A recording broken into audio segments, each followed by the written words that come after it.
Welcome back to Small Things Brought Together. My name is Robin Love, and Small Things Brought Together is an ongoing series speaking with artists about their creative process. We use a long format, so we talk, we go in deep, we have time for silence, we have time to circle back and really explore ideas that artists use in their creative process. And because that process is never a straight line, neither are our conversations. So I am very excited to have today with me Jeanne Paterak.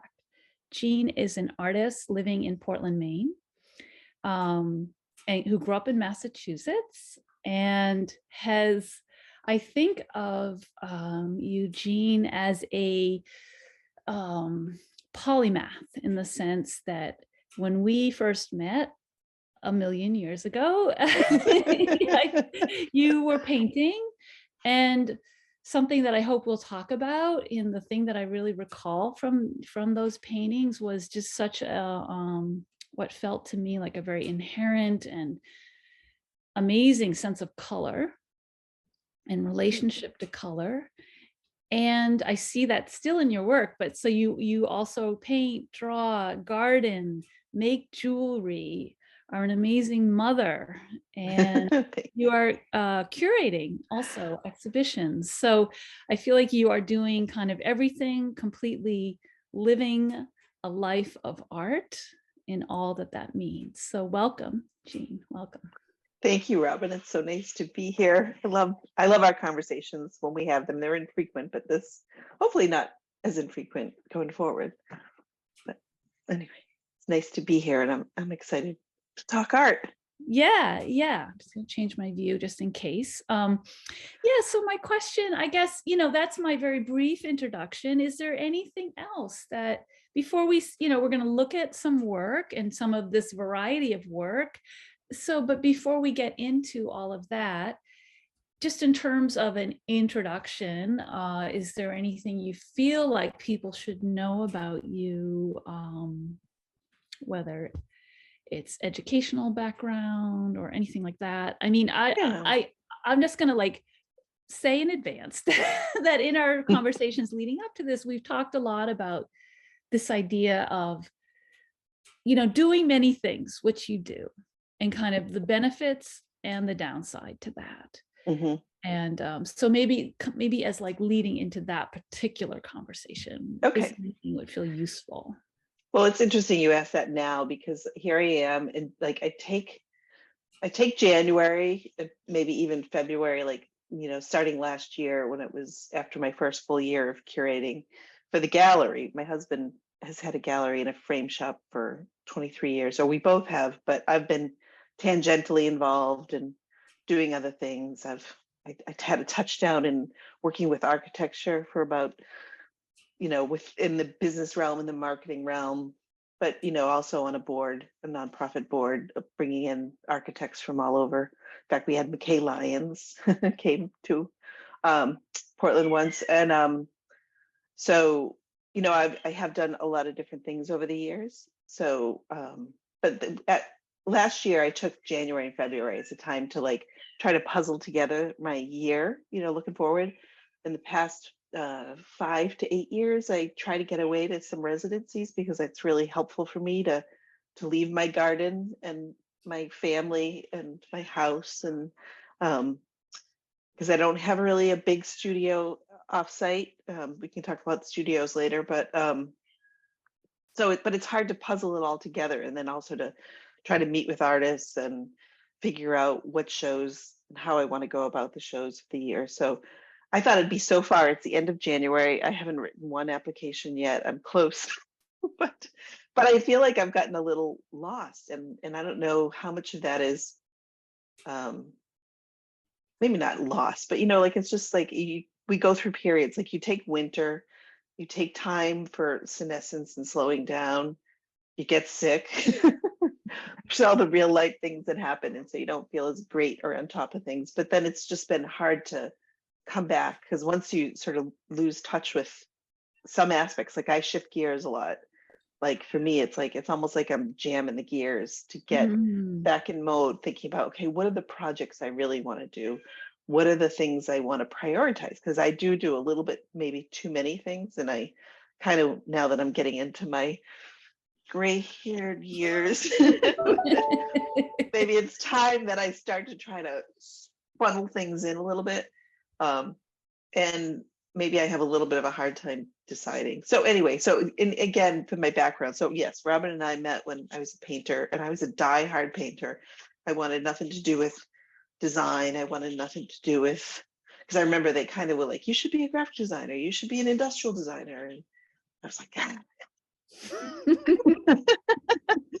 And probably had I known that maybe being product designer or an architect was really an option for me at the time, maybe that's something I might have pursued, but who knows, you know, I mean, it's like hindsight, right? But I loved painting and I love color, and it did come sort of fluidly towards me, and I just didn't give it much thought. But then after undergrad, you know, I traveled a bit, and when I traveled, I think I came into the world of material objects, you know, like maybe craft, or you know, craft and architecture, because I was looking at all these beautiful, you know, like incredible, like, you know, art deco things in Prague, or you know, in Turkey, like the metalwork and the jewelry. And I learned about Haystack. So I've been to Haystack a bit, and I've also taught at Haystack here in Maine, which is a craft school.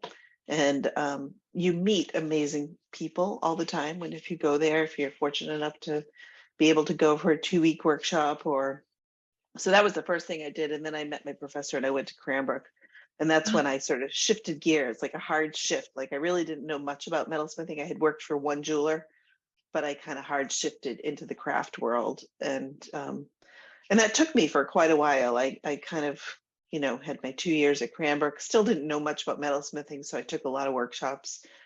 And but I got out there, and I was like in Metalsmith Magazine and American Craft, and it was my real identity, and I was very centered in it. But then children, children, and my husband opened a gallery, and suddenly there was not, you know, 40 hours a week to sit at a bench and make things. And so another hard shift, and, you know, sort of some scrambling for a while.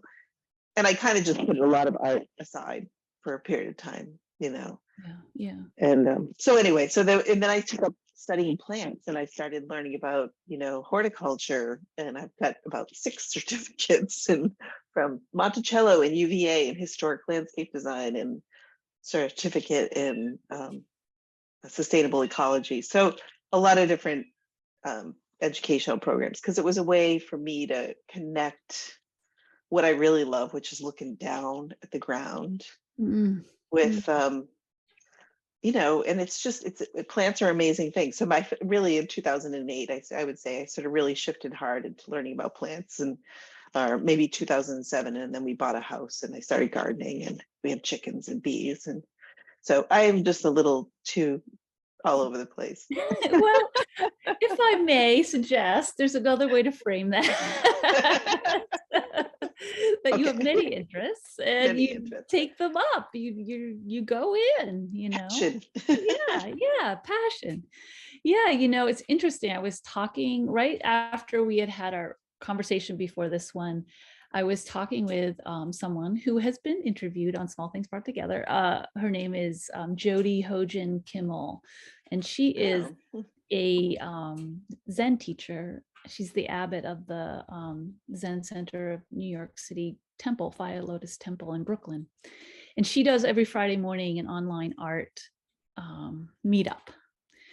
And it just so happened that I went to it after our conversation, and she was talking about kind of exactly this. So she frames, you know, we do art together online on Zoom. It's very fun, highly recommend. But she had this quote. Let me actually see if I can find it. And I was like, oh my gosh, I can't believe that, like, literally like 10 minutes after we hung up, like this was coming in. So I was like, okay, let's see, is this, no, I think it's a different one. But you know, it really got me thinking, because I thought, oh yes, there's a way that you can be like, oh, it's just, I'm scattered, there's too much. Yeah. blah, blah, blah. But it's like,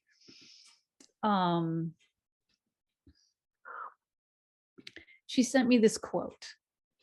This is a Zen quote. And when I say that, I forget who the reference is, but it comes from an ancient master. I don't want to say who because I'm not actually, I would have to double check that. The quote is, all-inclusive study is just single-minded sitting, dropping away body and mind. At the moment of going there, you go there. At the moment of coming here, you come here. There is no gap. Just in this way, the entire body studies all inclusively the great road's entire body.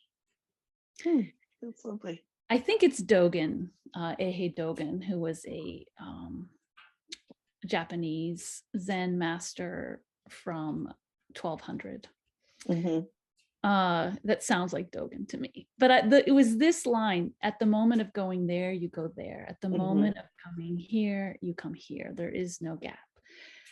That was the line that I was like, oh my gosh, this is Jeanne. I love it. Because yeah, there's no problem actually. Yeah. These are your loves. Yeah. Art, jewelry, garden, plant, kids, husband, curating, you know? Yeah, it is all part of it. And I think that's why it's like, when I do think, okay, I have to decide, I have to focus, I panic because it's like, I really feel like I can't give up anything. And yeah, so it's just a matter of time management, maybe. Yeah, that's another story. Yeah, as someone who shares a kind of like diverse set of interests, all of which take time, this becomes the question of like, okay, where exactly am I putting my energy? And knowing that some things recede to the background doesn't mean they go away, just means they receded to the background. And, yeah. And there is a seasonality. I mean, obviously we use gardening, that's very clear, but I mean, just even in the way that we think and operate and, businesses and everything. So there is sort of a seasonality. So I was like really looking forward to this period of, wintering, like taking it in. But I think also the beginning of January, we didn't have much snow, and it threw me off because I like to walk in the snow. I like to go out with friends exploring and looking at all the plants and the seeds and things that are out there, and it sort of feeds a part of me. And having been sick with a respiratory thing, you don't exactly want to go out there hacking. So all of that had a little, instead of the rosy glow of winter, it was more of like, oh my God, this is just, the doldrums, and so that wasn't a great way to start January. So now I'm trying to pick up the pieces and stuff and put those things together and do some writing and figure out, because you got to really grab it by one of those threads and go. And I do have some projects that I want to do. And one of the things I thought about is I love having conversations. Like when at the gallery, I also, usually we bring the artists together to have the conversations. And so I'm thinking a lot about those things too. And but I do feel a little estranged from my creative practice right now, because I've allowed myself to take a break from my jewelry studio because I have a few projects that are on the back burner, but it's just a way to give my hands a rest, give my head a rest, decide what I really want to do going forward. I'm starting to worry a lot about consumption and materiality and, a lot of use and how bad that is for the planet and how many jewelers there are in the world, and tools are expensive and they take up a lot of materials too. And so I've kind of got a little bit of a crisis of intent with my jewelry practice. So I gave myself a break. And I have this new room in my house that's actually like a hive or a nest for me to come into and allow myself to have those four walls with a door, which I haven't had since we've been in here in this house for 15 years. So that's been really nice. Yeah, I mean, having that, that feeling of like, I'm shutting the door now. Yeah, I know. My cat's not too happy sometimes. Yeah, well, the cat can come in. Well, usually I Everybody let the else. cat in, but the cat also loves plants and loves to dig up my plants. And I also keep a lot of things lying around like sticks and licheny, and they just love to, eat that stuff. Destroy it, in other words. Yeah, yeah. Oh, that's funny. Yeah, well, I mean, maybe this is a good point. You sent me some images, I put them together, and yeah, as I am wont to do completely in a way that made sense to me, which may make That's fine. I love it. zero sense to you, but hopefully they'll make some sense. So maybe I'll start to share, because I'd love to talk more about, you've shared just a few images, one painting, a couple, and then some of your botanical drawings, which are, we'll talk a lot about, and some of the jewelry. So maybe that's a good entree into just seeing what comes up as we look at. Browse. Yes. So let's see. I'm going to. I do usually go by J.E. Paterak, just so you know. Oh, okay. Yeah, that was a question I had for you. Thank you. I wasn't sure. Do you do that in your when I first graduated from undergrad, I just, because my first name is either misspelled or mispronounced, like people will say, call me Jeanne, which there's nothing really wrong with that, except for I was the youngest of 6 and I don't like it. It doesn't feel like me. So it is the French spelling of Jean or John. But my mother gave me my first name. Of course, she loved the name. My middle initial is E, which is for Evelyn, which was my grandmother's name, and Paterak is my father's name. So I always just like to simplify it with J.E. Paterak, but somehow that does also complicate things. It simplifies it, but it complicates. Well, I know that like, are you trying to hide your gender? Yeah. This was before all the gender conversation that's going on now, and people, were confused, by that. Yeah, well, I mean, certainly the name Jeanne. Yeah. Also, I mean, spelled like that, to me, that means it's female or feminine. Yeah. Feminine name. As someone named Robin, that can also be either yes, way. That's right. But generally with a Y, it's mostly almost always. Anyway, female. That's also interesting. Yeah. And I wondered, I should have asked you, so I do apologize about that. That's okay. It's fine. It is my name. Because I know you use that, and just FYI, if people want to see Jeanne's work, you have a website and a really great Instagram account. Is it J.E. Paterak is your Instagram? So it's J.E. Paterak, yeah. That's how you'll find me more often in things, J.E. Yeah, highly recommend that, your account. It's because my art website is in construction right now, so that one is not, but you'll find the jewelry website. So yeah. Well, okay, great. And I feel like, as we're talking about the many interests, I feel like your Instagram really, I think you do a beautiful job. I'm always, curious how artists navigate Instagram and I feel like, you really do this beautiful job of just having such an eye for images and color, and because that's what I think of actually, and mixing all your interests, That's what I decided early on. I was like, I could curate this so that it just shows. I think I was still involved with architecture when I first started. And it was like, I figure, or maybe it was when I started Facebook, and I was like, no, I just want to let it be all of me, because it's too much work to try to like present like this section of me. Right. I mean, some people do it. I don't know how. Like life is complicated. All right. So this is what I started with. I almost said, don't put this one in. I started with it. I'll just explain my thinking, which was because it reminded me of the paintings that I remember from the old days. This is very atypical of me right now, I would say. Yeah, but. yeah, it is sort of standing out as a singular piece in this particular grouping for sure. Yeah, but it's. I guess. Yeah, go ahead. I'll let you start by talking about it. Yeah, well, I mean, because it's a color situation Mhm. happening, but also, it recalled to me that the paintings I remember, you were working in oil, I think, Mhm. mainly, and the texture and the brush stroke, and there was like, it was very physical, and Mhm. that you saw all that, even though you were doing landscape, there was a way it was abstract because the physicality of the paint was such a main character Mhm. in the piece.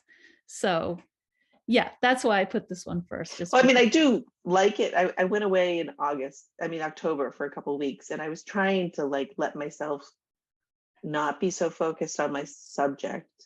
And I was in this beautiful environment, and I do love the materiality of gouache and watercolor, and I do think that even with my botanical things, like I try not like people look at it and they think they're plants like on a page just slapped on there, and so they have this, they can read from far away as very much the subject, as a like almost like photorealism or whatever.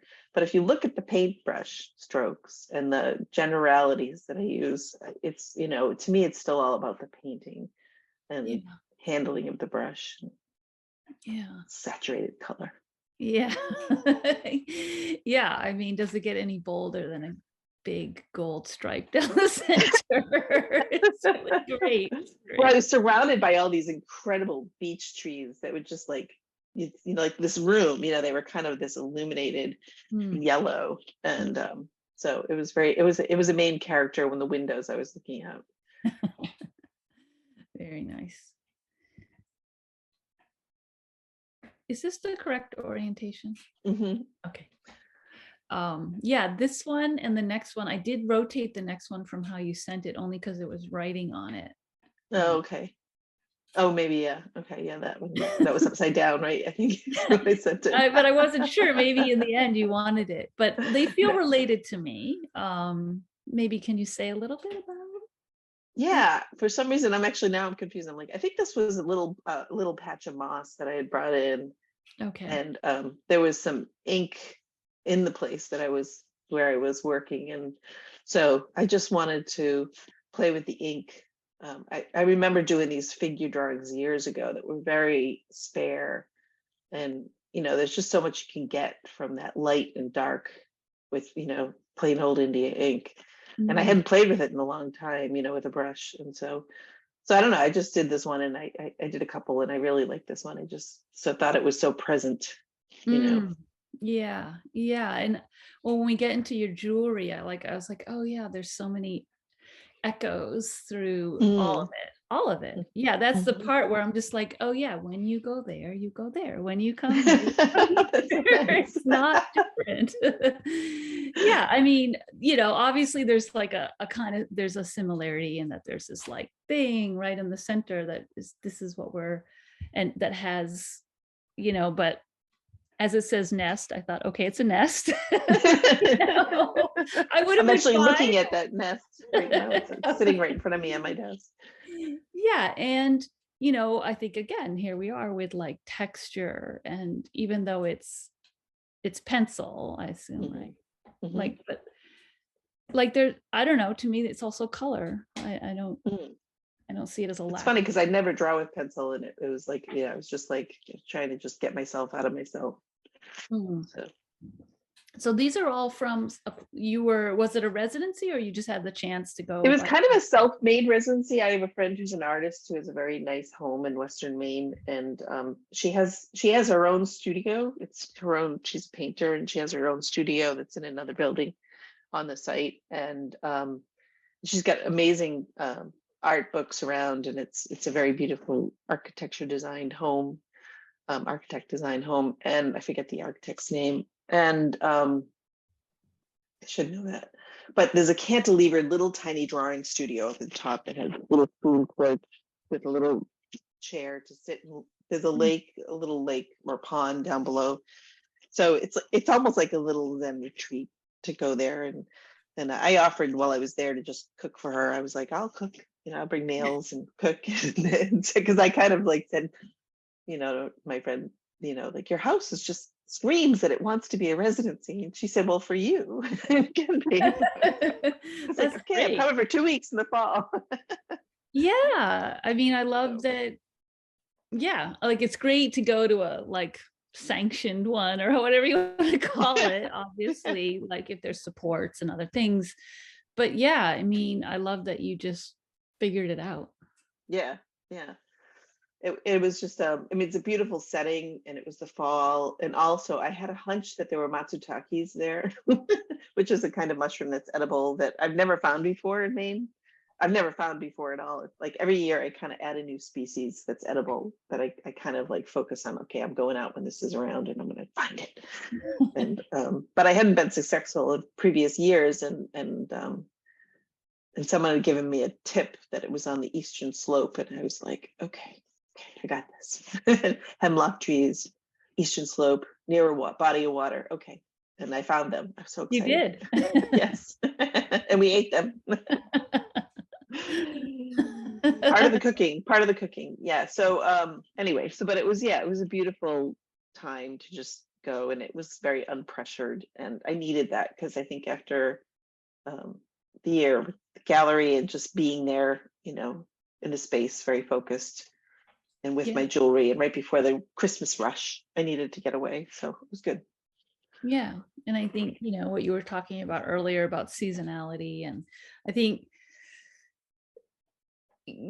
people are starting to see, and myself among them, this idea that we're like, there's supposed to be some like consistent level of productivity is just such a fantasy. Yeah. And that things do rise, activity level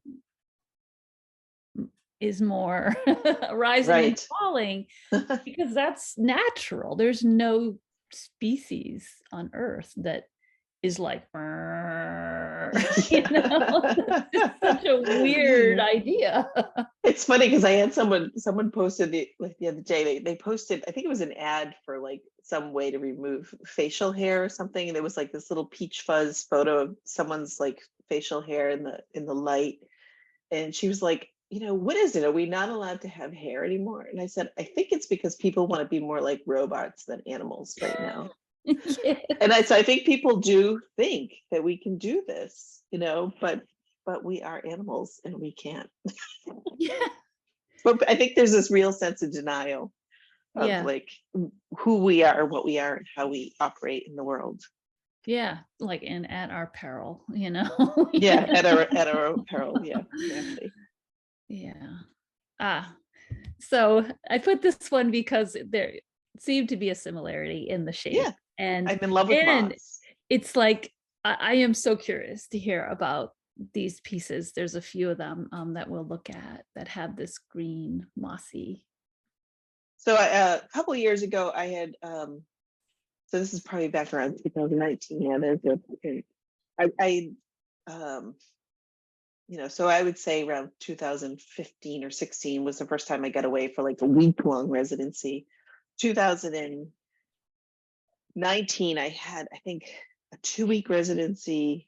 And actually, I think in 2018, I gave myself this assignment that, okay, I want to be able to go and be an artist again. I want to be able to go to residencies and have this sort of focused time, and to get back to who I felt like I was at my core, like when I set out to be an artist. And because it had been a long time, since many years and many lifetimes feeling like they happened in between. And at this point, my mother had passed away. She was in her 90s. So for a while, that was pretty intense. And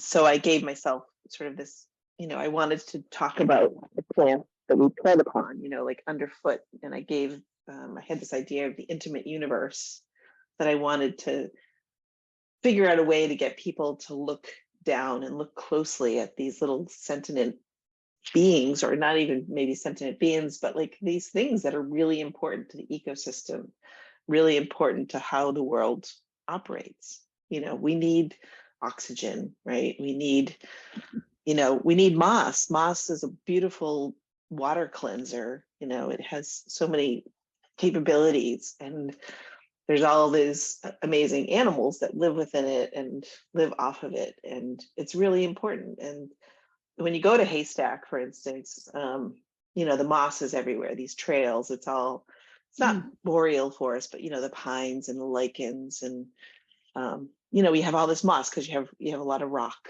and ledge, and the moss loves that because it eats the stone and and it eats the duff that comes off the trees, and it just keeps everything. And there's a hush when you walk in those woods with all the saturated moss and that feeling of stepping on moss, and also not wanting to step on the moss. You're like, oh, this is hurting it, and sort of respecting it in a lot of ways. And so I was like, how can I bring this out of its location and in front of people's faces, right?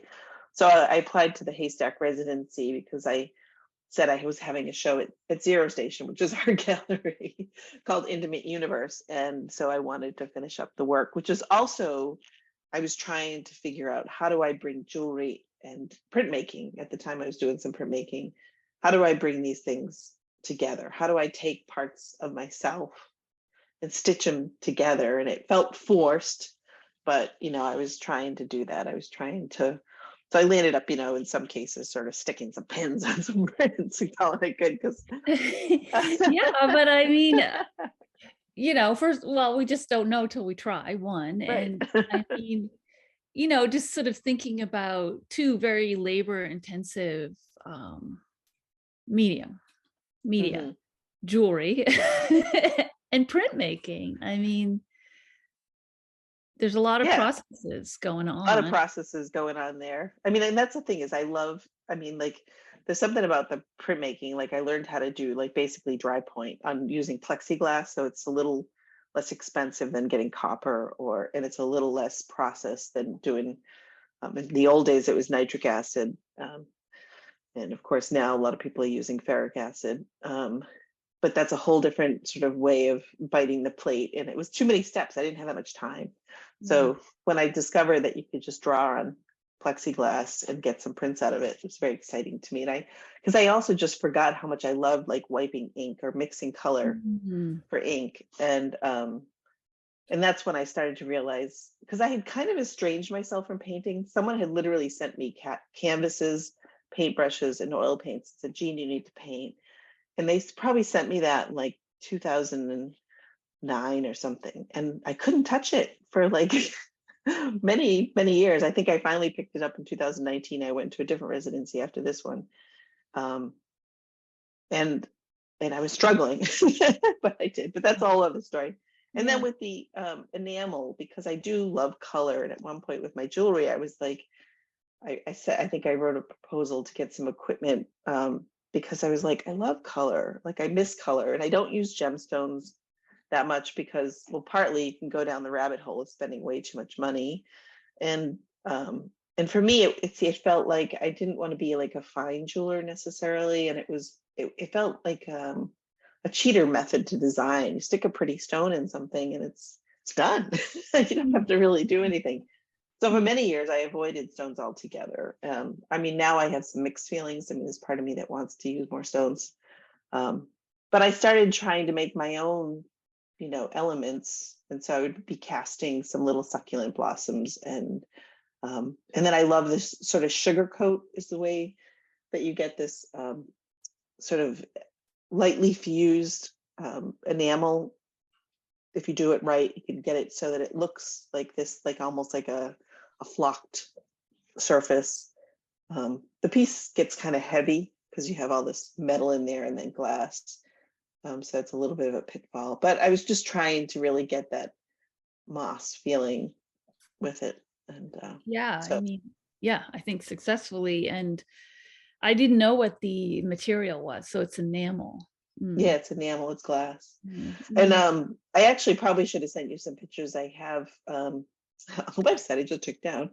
The Intimate Universe was there, like when I did the exhibition, and it did show some of these moss and licheny pieces, and then my prints. And I was also working with seaweed a little bit too at the time. I mean, I just so appreciate how you talk about moss and the experience of being in a landscape, a mossy landscape. We have a lot of moss here in Newfoundland. Yes, I'm sure you do. and, Why I should come. yes. But like particularly that feeling of like not wanting to step on it because it feels so disrespectful. I mean, I so relate to that feeling of, am I killing it by stepping on it? Some And cases yes, in some cases no. yeah. Yeah. And when I go hiking, I always try to plug back in the little pieces that either people have picked or kicked out. I'm always like plugging it back in. yeah. And just like the green is always like, I mean, not that they're all green. Of course, there's different colors. And if you look close, there's like, even in what looks green is like different colors. Red, But blue. yeah, they're amazing. So amazing. And I love that you're like, you care. You care. Yeah. I do care. And in fact, I met someone who just wrote and published this book of all the different species of North American mosses, and Terry Jenkins. And it was such a thrill to meet him because, he's literally photographed like almost every species of moss in North America. And it's mind blowing to know that there's just like so many leaf forms, it's just that whole macro micro thing. It's just kind of amazing. They're like these little miniature forests down there. And yeah. So Amazing. I'll have to send you pictures, but one time I was taking a walk up behind my house. There's a trail, it goes up a hill, and I was trying to actually get off the trail a little bit, but it's hard. The woods are thick and it's very uneven. But anyway, it looked like a parallel, maybe at one point there was some kind of parallel trail or something. It was a little more open, and I went in, there was a huge rock boulder. And right next to it were some glass jars that clearly was just like garbage someone had thrown in the woods however long ago. Could have been decades. I don't know. Like the labels were gone, but they functioned like little terrarium. Oh, cool. And so I pulled them out of the ground, and like inside were this like entire universe. Oh yeah, that's so great. Unbelievable. And yeah, I took a bunch of photos and then I just like put them back in their wow, that's awesome. Like little spontaneous terrarium happening. yeah but just like so struck by how it was like a world unto itself.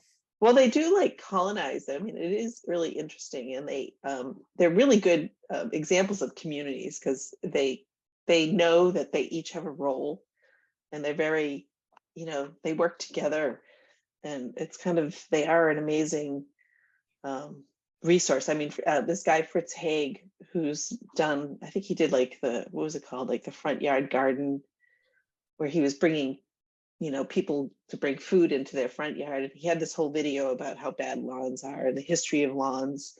But he came to visit here in Portland. We brought him out for, we had something called Citizens Lawn, and we brought him out at that time to give a talk. And he talked about a lot about how good of a community they are, and how we should really look at them as role models for community. And I think it's really an interesting metaphor. And if we did pay attention, we would learn so much more. I agree. Plants have so much to teach us if we're willing to listen. If we're willing to listen. So this is another, it looks like the same one.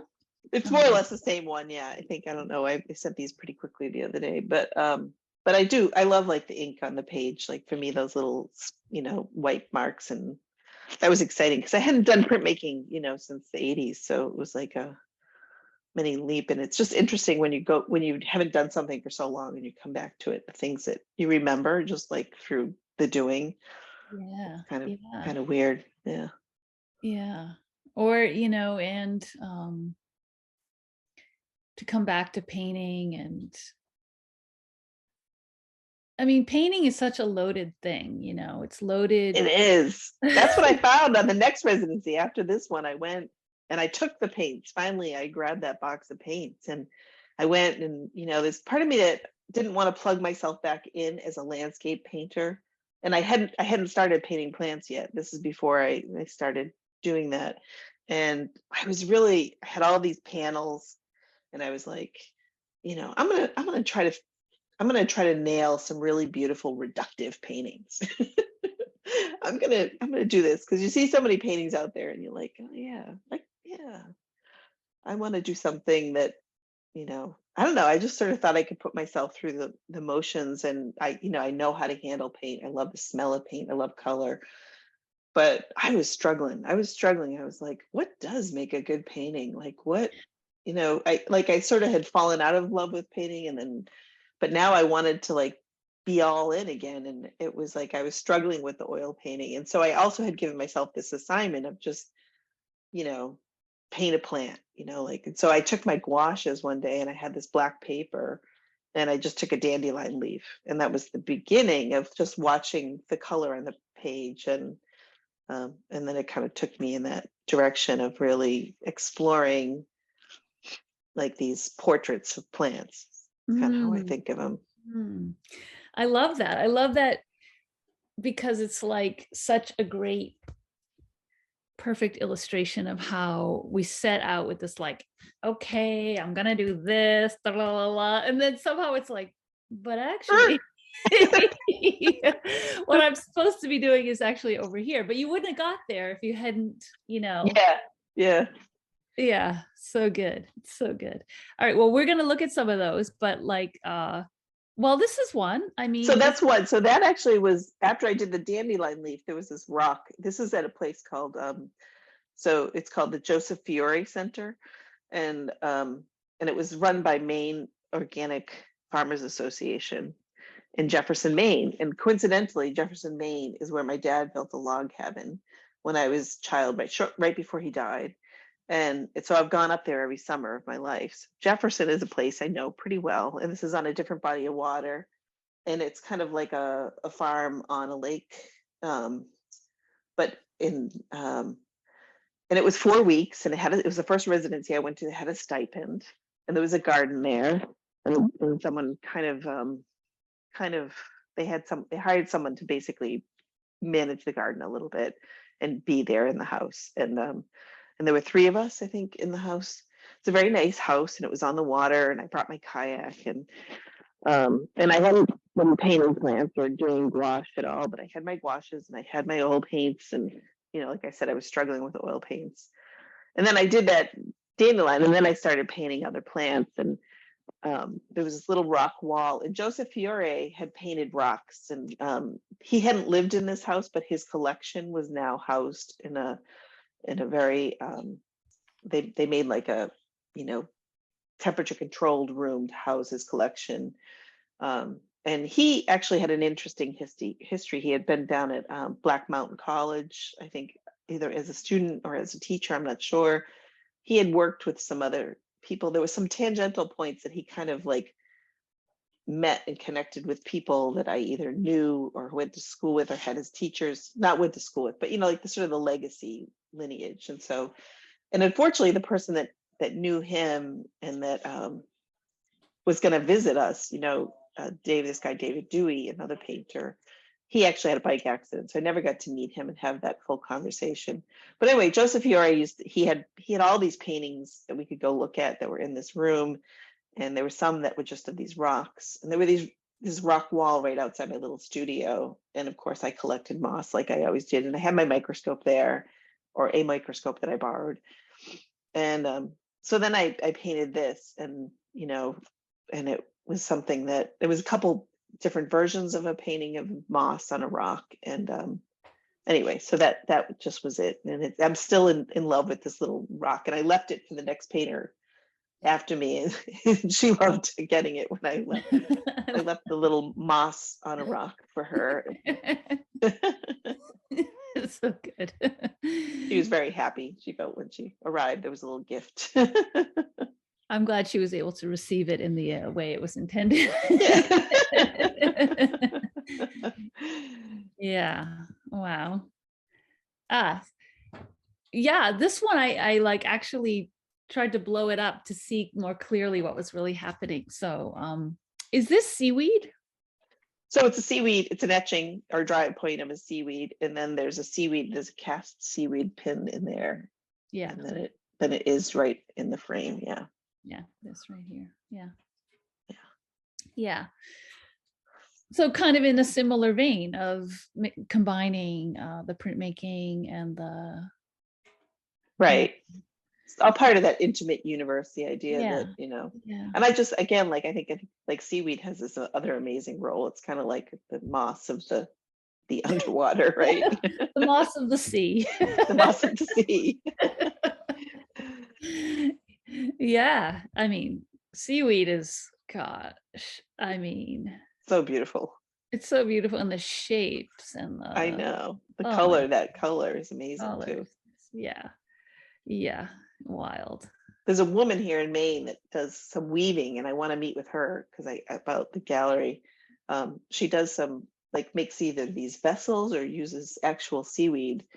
And I'm really curious about her process and how to, yeah, I got to go visit her. I think she's originally Dutch, and she's living Uh-huh. up in down East Maine. Yeah, in this past summer, there was a young woman who's a weaver named Brianna Bibbs who came to Maine. I want to say she might have Huh. come to Haystack. Oh, And she made some weaving. She does this thing where she like makes a daily journal. She makes a little weaving. hmm, And her work is incredible, but I have memories of her. She lives in Chicago. So I have a feeling like being by the seaside was a newer experience, maybe the yeah, first time, I don't even know. And she incorporated like shells and seaweed and driftwood and into these little like daily journal weavings. hmm. Yeah, Brianna Bibbs is her name. It's really Oh, interesting. beautiful work. Uh, yeah. Check it out. I should know the name of the artist in Blue Hill that does the seaweed. I can't. I have to try to look for Yeah. it. I feel like I have to go back and double check where exactly she was in Maine, but I know she like, I feel like oh, I recognize some of these landscapes where she is, you know. Yeah, right. Could Maybe. be. Yeah. Yeah. So then now I think are a few pieces, I'm going to say maybe are older of your jewelry pieces. Yeah, they're sort of not that old. They sort of, some of them, I mean, I don't really repeat myself very much. I'm not a good production jeweler. Probably why I'm not, hugely economically off the charts. 'Cause I'm stubborn and I don't like to repeat myself. Um, but yeah, no, so this isn't that old. It's a couple of years old, maybe. Yeah. And yeah, I mean, I this is the part where I was like, this, it all makes sense to me. It's not like I would look at this and be like, well, there's no way that Jeanne made that. It's not like you suddenly are doing something wildly different. It's like the elements are there. The feeling is, Yeah. yeah. Yeah. And this was I kind of a mean, made up seaweed. It was kind of like, I don't know. I saw them and I was like, oh, I like, there is some kind of seaweed that's kind of flat, and I'll take walks on the beach and I'll start like throwing them on my body. And I always have these grandiose ideas of making like these really elaborate necklaces. But then when it gets down to it, I never seem to have that kind of expansive time at my studio, and my studio used to be at home, but there was a problem of like I didn't have a place with a closed door, and the kids would go through with their friends, and so it was like, the idea of working from home seemed good in some ways, but it was really also challenging. And so now I have the studio at the gallery for my jewelry. All my tools are there. It's kind of, it can get kind of dirty and intense with all the stuff. And so it's nice to have it away, but that also limits the amount of time. And then when I go there now, I'm distracted by people coming to the gallery. And so it's never a perfect scenario. Yeah. Yeah. I mean, I've never done any jewelry, or I know nothing about how it ends up coming into the world. So I don't know. Can you talk a little bit about, like, I don't even know where to start to ask the right question in terms of what Well, is I your can tell you a little process? bit about the different processes I use, I guess. Yeah, or how did you choose? You talked little bit about like some of your relationship to using gemstones. I will say I own one of your Labradorite rings. I So know. I have a story about that, but I'll save that for when we're just talking. But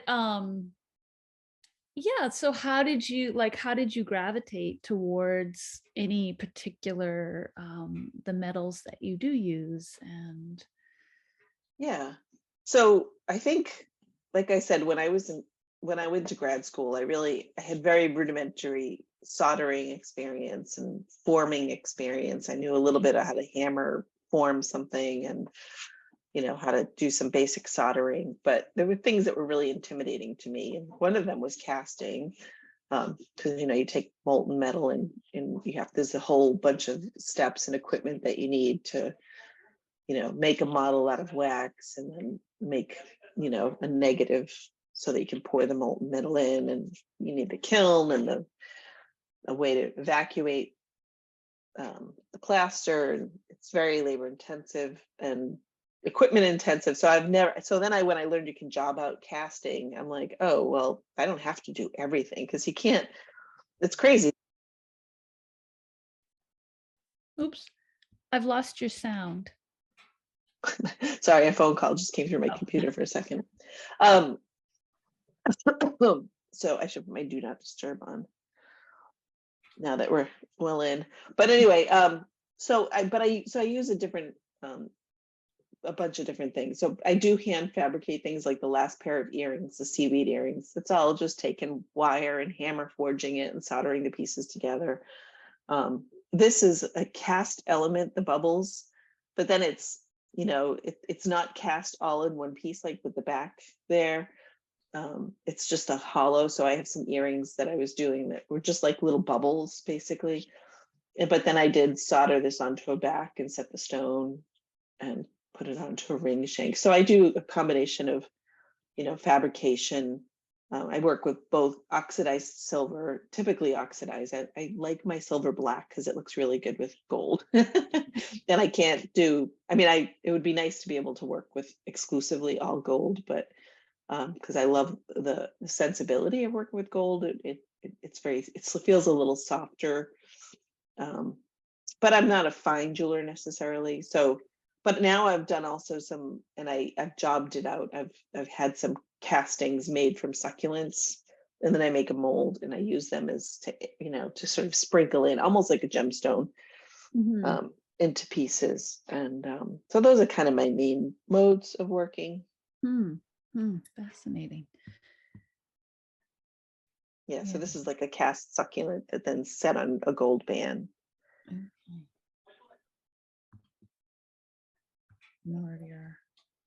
And that's a fabricated piece. Yeah, that's sort of its own sort of lichen-esque. And that was done, this piece is actually a little bit older, from that Bubbles series, and it was a very labor intensive. I had to cut all those tubes out, and then you have to file them so that they fit well on the back, and then sand them, and then form the bracelet. And so there's only one of those. Yeah.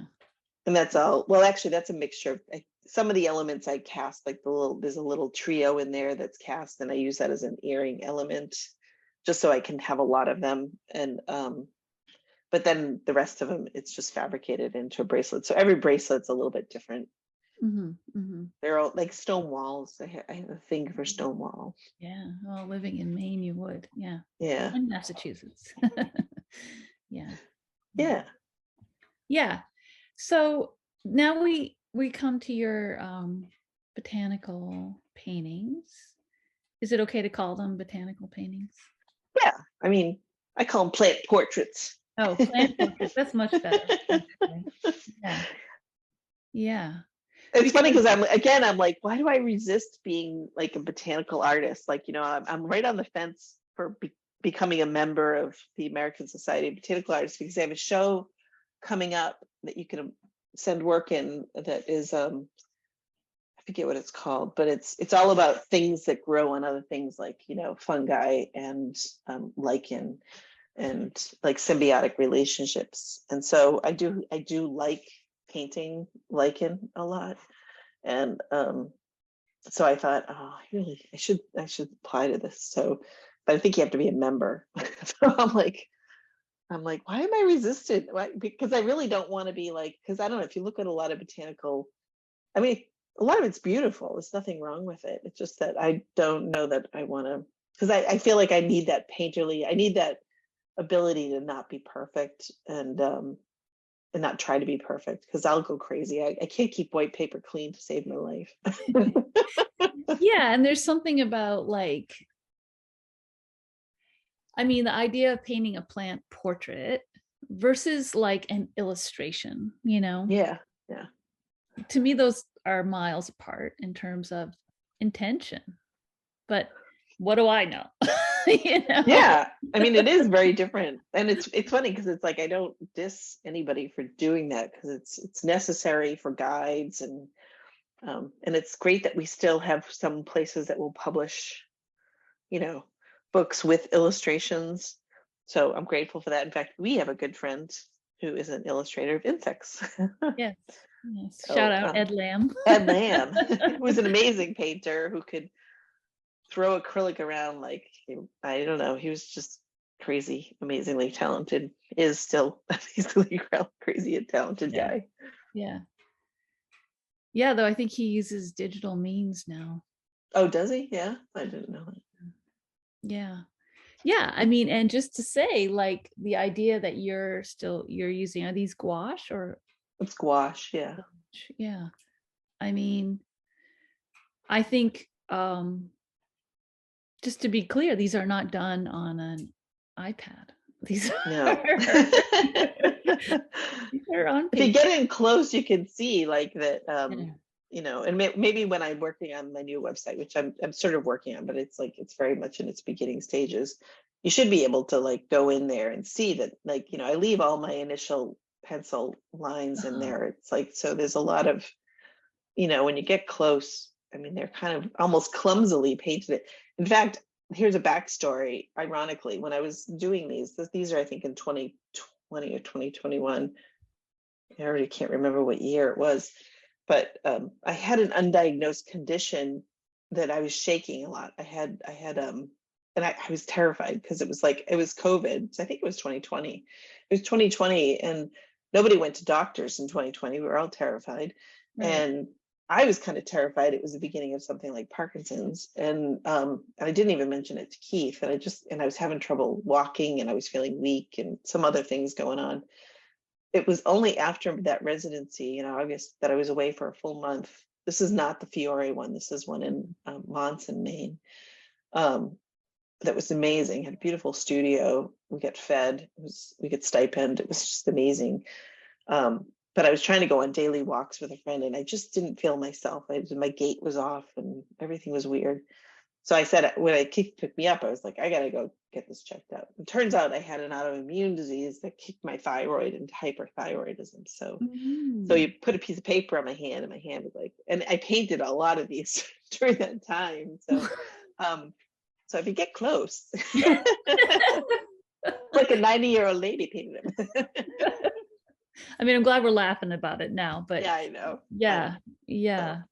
I But will. I mean, Yeah. still, like, I mean, I don't think it really detracts. I mean, I think they're like, you know, it's like Keith said, it's kind of amazing you were able to do it. Somehow I think my focus, you know, kicked in or something. I'm not sure, but somehow magic happened, you know. Yeah, yeah. I don't. Whenever I see these, I know it's a completely different medium, but I think about that collection at Harvard of that woman. Oh yeah, the with Peabody, glass. yeah. Yeah, wild. One of the things I love about the collection at the Peabody is they also have, when I went there, it's like, oh yeah, that's amazing, the glass. I mean, those guys, I mean, they spent their life doing it, right? And in their command of that medium of glass, you know, was mind-blowing. And they also did paint them, you know, like they did do things. But one of the things that was a total like epiphany for me, and I still haven't really flushed this out with my work, but I loved they took seeds, like every plant has seeds, right? Not maybe not every plant, but most.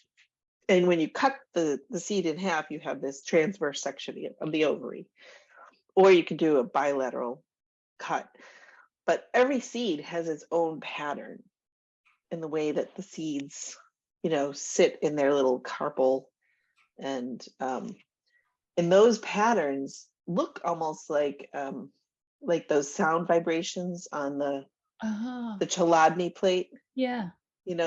How the sand vibrates into those patterns. And I was like, it was like mind blowing. It's like, oh my God, I think sound has something to do with, structure. Like, is it possible?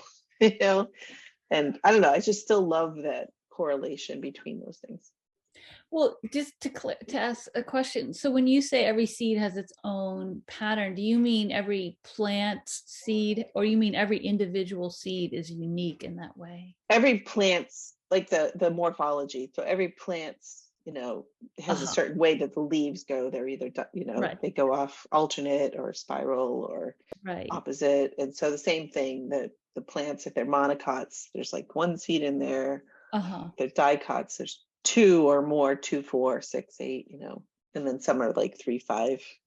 And then, so the way that they're situated, like, when you cut a cucumber, it looks different than when you cut a tomato. Right. Okay. Yeah. I was, because if you were going to say like, if every single seed you cut and was unique, I was going to be like, what? Like a snowflake? Yeah. Not quite. But even so, right. Yeah, that it like there's do you know, is there a relationship between? It's like my little big, hunch. I'm sure there's something written out there in some scientific paper or something, but to me, it just seems like there must be, like when you think about it, we're such crude animals, right? We have these one kind of ear that hears, certain frequencies. There's a lot we don't know about. Like what they're learning about trees now with the, how trees communicate. There's so much we can't see that we can only sort of, peel back layers. There's all these different layers of what we're learning right now with the amount of, better tools. We have better tools. First it was the microscope, and now we have like these sound scopes, and we can understand sound under the ocean, and we can understand, we're seeing more of outer space, so there's all this stuff that we're finding out. So I don't know. You'd think there would be some correlation. I need to throw a log on the fire, but okay. No, don't let it go out. It's too cold. I knew this would happen. I'm sorry. That makes me think about there's a Vedic philosophy called Sankhya, which is very, very old. It's one of the oldest perspectives on the Vedas. And Sankhya, the word, means numbers or numeration. And so it's this very kind of structured, logical understanding of like how it is that we've come into this body, and how does consciousness work. But it's like kind of in this framework of the universe. And so there's the way I've often seen it, because it's very super complicated and it goes in like a level of detail, hence its name, like numbers, in the sense of like it, at that time when it was around, people didn't have microscopes, they didn't know about atoms or whatever. Basically, they're talking about all of this. Like people knew this information somehow, some way. And they really are talking about like basically what, like the smallest possible thing. So they don't use the words that we have now. But like when they sort of talk about the structure of like, how does a being come into itself? There's this sense of like space, like we are, isn't this kind of what we're discovering, like quantum physics is actually, we're like mostly space. And like what, like how do we even understand what is space, except really because sound like travel bumps up things. And so I don't know, I'm just like, oh my God, like there's something about like form and sound. And there's a Yeah, like yeah, we've known this for thousands of years, right. actually. Right. This idea But that's that, what I mean. It's like, it yeah. seems so obvious, like when you make these kind of connections in some ways, but but it's like it's hard to reach that final, thing. And maybe we don't want to reach the final thing. Well, yeah. And also, as you know, Sankhya as like a going concern is lost. Nobody's out there Mm, practicing Sankhya anymore. It's really yeah, yeah. I'd love people to. I'd still, love to. I'd love to look into that some more. yeah, yeah. But like, so we sort of forget things, and Yeah. then, yeah, so I mean, fascinating. it's just that's the thing about nature and plants. For instance, there's this. I think I ran across when my kids were in school, or maybe when I was in school in botany class or something. There was like I ran across a YouTube video, and I don't know the name of the person, but it's called Doodling in Math Class, and I'm sure it's still out there on YouTube. But it's all about one of them is anyway is about the golden section and the numbers, and how a pine cone, or a sunflower has that pattern. And even like we're looking at the goldenrod here, and it's a whirling pattern, so the leaves kind of whirl up the stem. Mm. And it's just all that, that's a helix, right? It's a math thing. So the whole correlation between math and pattern and plant, And I human. love getting into that stuff, but then I get kind of like freaked out because it's like I'm not smart enough to be able to remember all the technical stuff and put it all together and string it in like this But I mean, logical sense. So my way is I just grab the plant and I need to like, yeah, commune with it. And in the place I do that is on a painting and take time. And I don't dig up rare plants because I do work from the plant directly. Um, so, I cut my plants or dig them up if I can get the root, I can. If it's a rhizome, it's more problematic. But I won't take things that are rare in any mhm, way, shape, or mhm, form. It's mhm. more like something that if somebody's going to cut it down, like on the side of the road kind of thing, then it's fair game for me. So Yeah, weeds, I like weeds. yeah, Yeah. yeah, so called. The less Right. celebrated plants, Yeah, Yeah. yeah, yeah. There you go. I mean, I think it's totally completely legitimate that why do we value like all sort of scientific technical information when really like what about why not feel into it, you Mm. know? Why is that any less of a legit way? Really, you know? Yeah. Yeah. Yeah. I mean, my most exciting, conversations are those ones though that do play with that idea of like, wrestling with these, where science and sort of idea or in like, you know, yeah, come together. Yeah. Yeah. Because Small things brought together. thank you for that. Yeah. Yeah. So these are, yeah, I guess so. When I look at this painting, of course, it's beautiful and Mhm. Excuse me, I'm gonna put you on hold for a second and block you out. Someone's knocking at my door. Hold on. I'm going to pause the recording.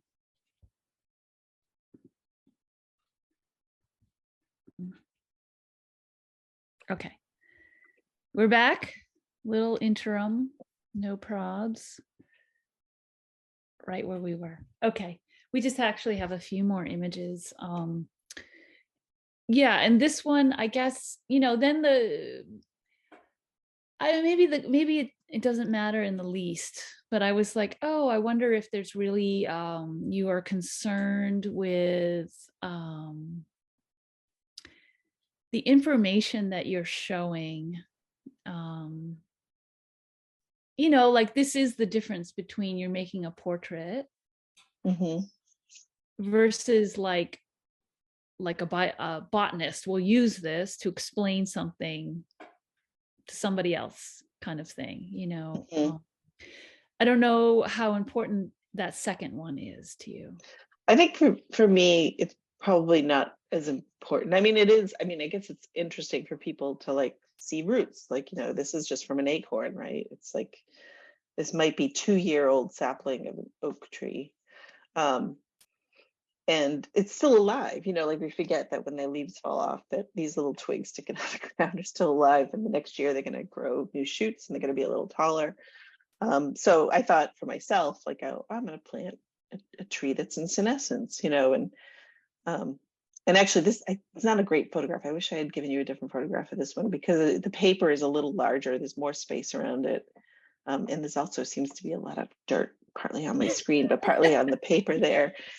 And there's my issue. But it is amazing also to look at, like, even just now I'm looking at it, because this is a newer one for me. Just look at that root structure with that little piece of moss. It's such like a little Japanese bonsai Yeah. thing. It's just like, I don't know, it's just like beautiful. And so, I mean, I think I almost paint the plants as an excuse to just it's an excuse for me to paint, because I really feel like I let a lot of things get in the way from allowing me to paint, to pick up my paintbrushes. Like there's, I'm funny that way. Like I should be like, like I'm desperate to go to these residencies because I know I'm there to work and I'm, everything's peeled back. But at home, it's very easy, in my real life to let other things intervene. And so at least if I can go grab a plant and get myself to, like, there's a limited window of time right that I have to work on it. And it's interesting. A friend was talking about, like, I mean, just those different ways of working. Some people go back to something for months, years. And then other people, like Lois Dodd is a Maine painter, and she does everything. It has to be like in one sitting, one and done. And I realized that I guess I have to own the fact that at least at this stage of my life, it's about those small segments of time.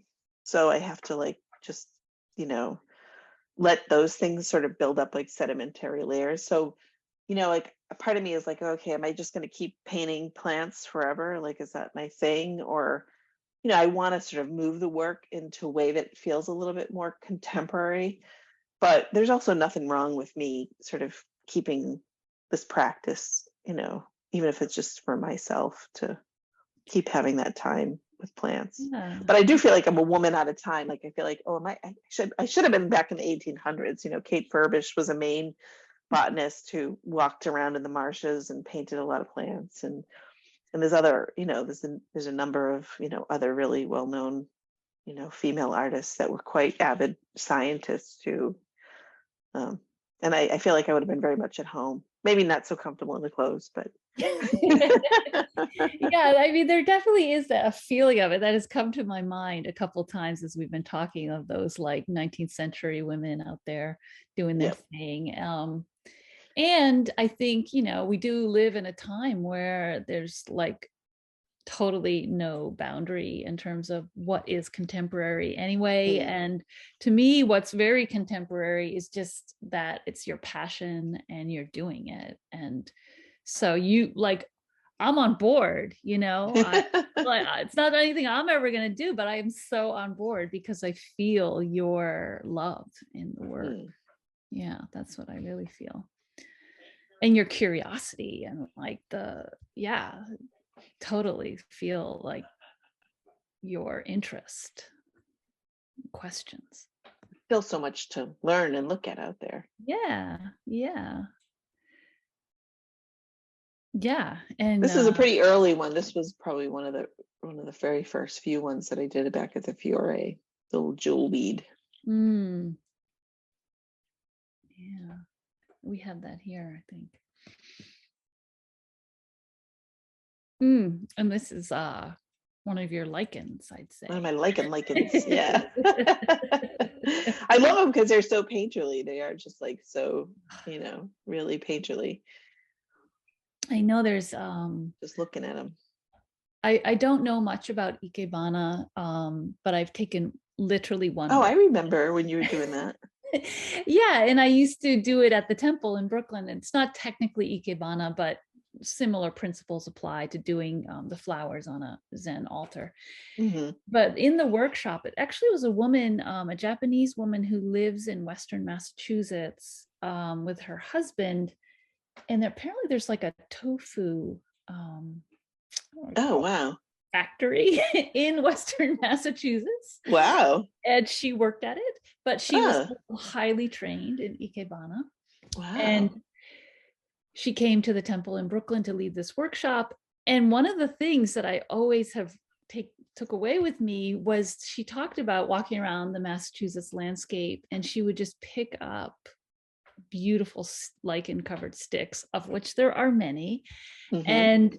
And that would be it. Like, she had her places in her home, and she would just put this beautiful lichen, Mm. and that was the Ikebana. Mm-hmm. And I have adopted this Yeah, me too. because it's Like, just like, sometimes I cannot even believe how we're beautiful. right here. Yes.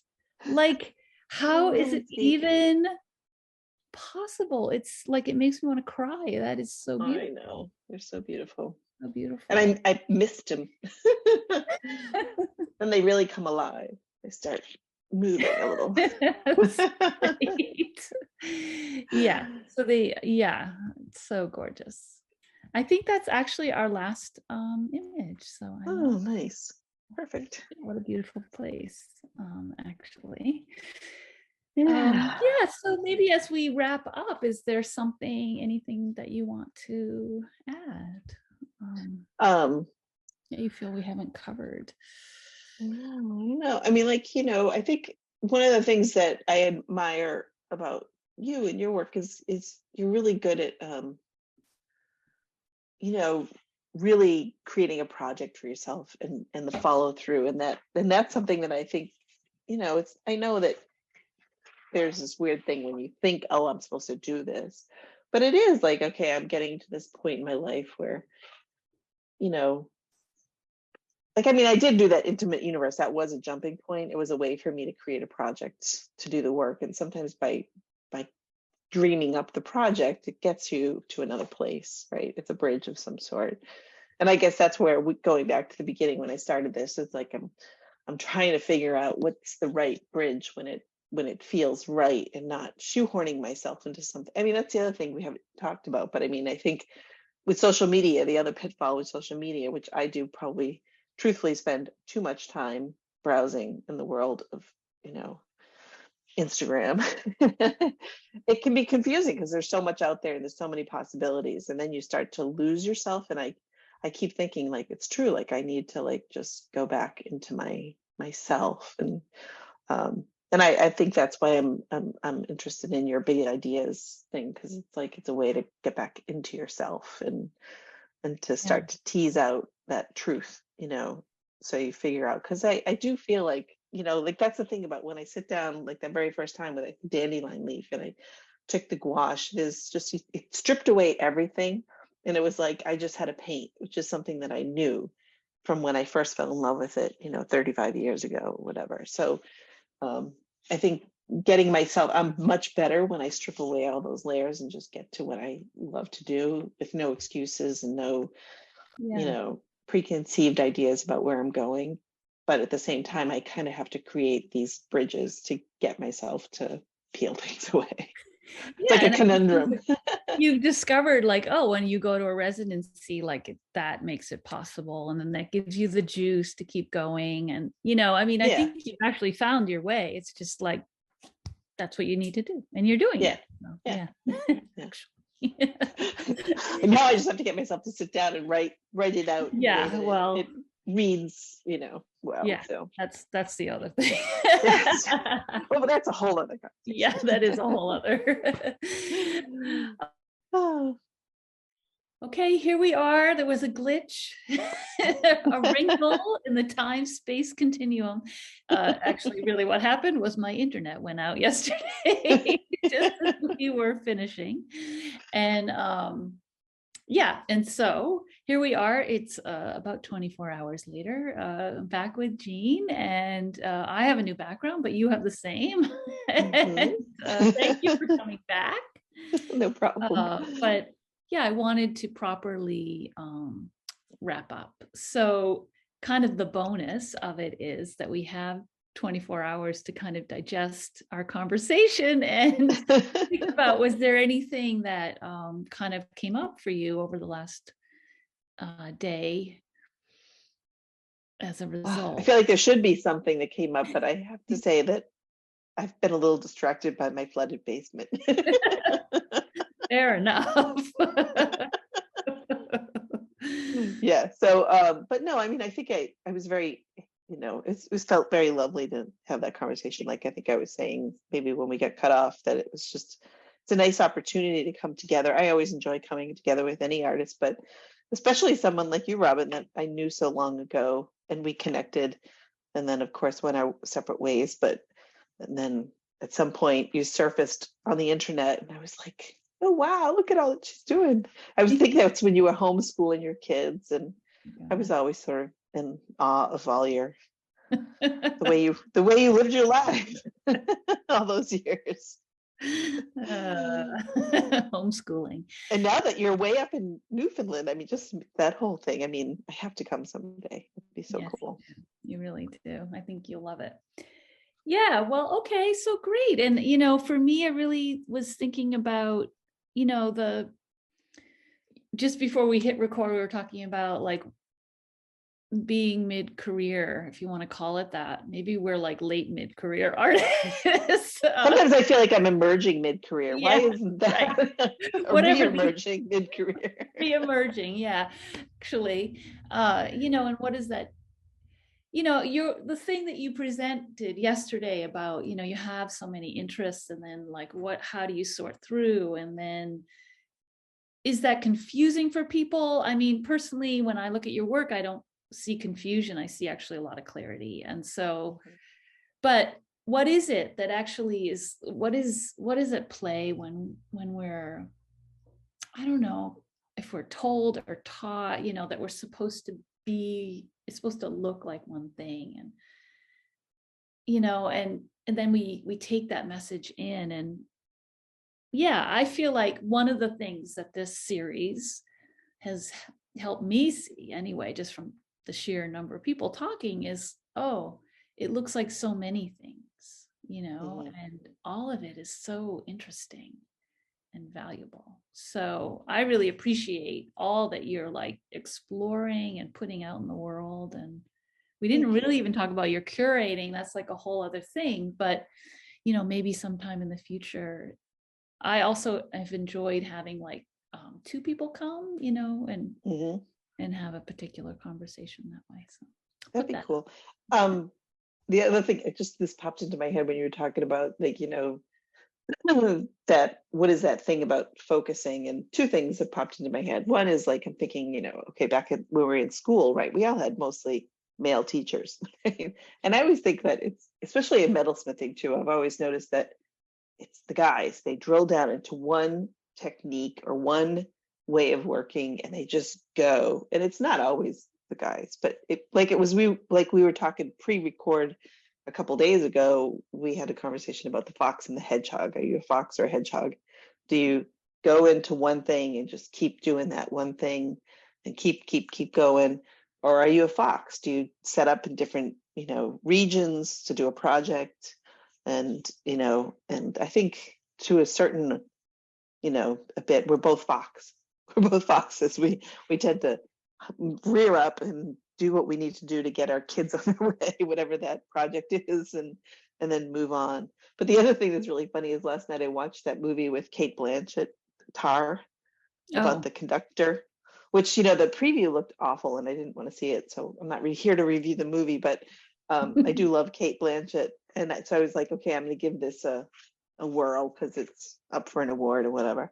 But one of the things that I loved is she's sitting down in their interview, and they're interviewing her, and it was such a real life. There's many times when it's kind of reflecting what's going on in the world with how social media plays into being an artist. And and at one point, she's being interviewed, and she's like, focus. That's a dirty word. Or like, special, we're in a time of specialization. And so when you are not specialized and you do many things, it's like a dirty word.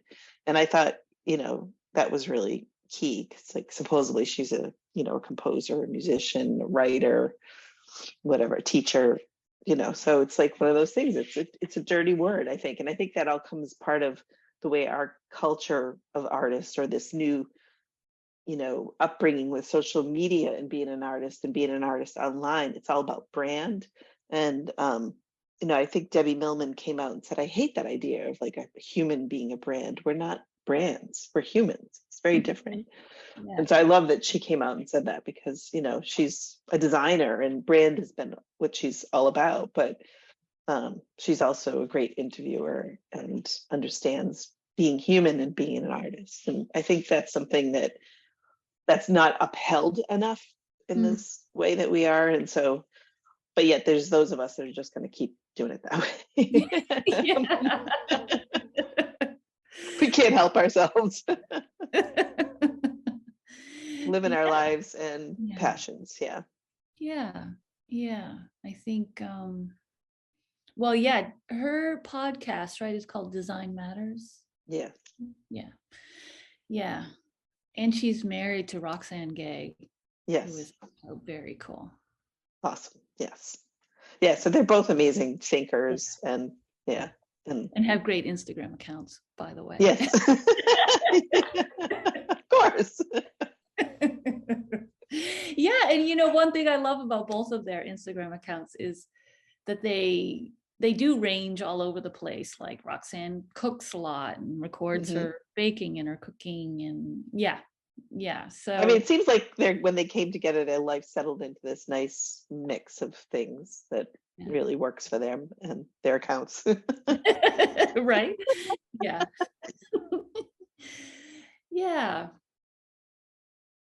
So long may it live, diverse interests live. Yes, there we go. Yes, how do you say that? Long may diversity live. I mean, that's the thing, is I think that if you look at the ecosystem and whatever, it's like, there are ways that people have to move and change, and plants have to move and change and be. And it's not going to help anyone if we get so entrenched in the one thing. Right. Because the world is going to change whether we wanted to or not. And so we're going to have to change. Yeah. And that whole, isn't that the lesson we keep learning about monoculture, right? Yeah. Dangerous exactly. thing. Yeah. Unforeseen consequences lay ahead. Yes. But we could probably continue to talk another hour and a half, couldn't we? Yeah. These people probably want to move on with their life. Okay, so I'm so glad you came back. Thank you. And thank you so much for this wonderful, far-ranging conversation. Thank you. Well, thank you so much. And we'll stay in touch. Okay. All right. Thanks, everyone, for watching.